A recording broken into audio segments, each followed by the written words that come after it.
કેમ છો? મજામાં? સુવાક્યોની દુનિયામાં, સુવિચારની દુનિયામાં આપનું સ્વાગત છે. મારા મિત્રો, એવું કહેવાય છે કે વ્યક્તિ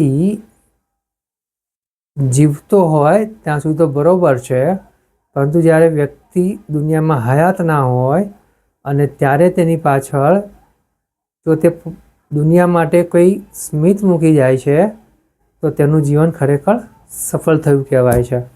આવી જ કોઈ વાતને સુવિચાર તરીકે કોઈ અજ્ઞાતે ખૂબ સરસ રીતે લખ્યું છે. આજનો જે સુવિચાર છે તેનો વિષય છે સ્મિત, સ્માઇલ. કોઈ અજ્ઞાતે લખ્યું છે કે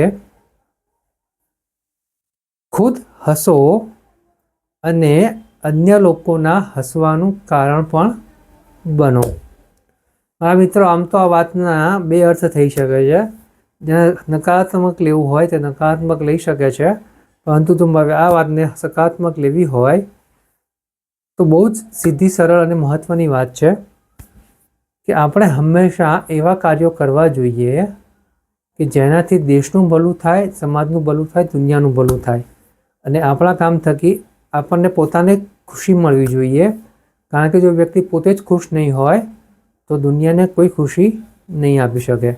સૌથી પહેલી વાત છે કે આપણને જે ગમે છે, આપણને જે કરવું છે તે આપણે ચોક્કસ કરવું જોઈએ. ફક્ત ધ્યાન એટલું જ રાખવું જોઈએ કે આપણે જે કરવું છે તે સારું અને સાચું હોવું જોઈએ.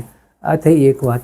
બીજી વાત કે જ્યારે આપણે આપણા કામ થકી અન્ય લોકો માટે કંઈ સારું કરીએ છીએ, અન્ય લોકો માટે મોટી મદદ પૂરી પાડીએ છીએ, અન્ય લોકોને કંઈ આપણે સાથ આપીને તેમના જીવનમાં આગળ લાવવાનો પ્રયાસ કરીએ છીએ, ત્યારે આપણે અન્ય લોકોના મોઢા ઉપર સ્મિત લાવીએ છીએ અને એ સ્મિત આપણા માટે હોય છે.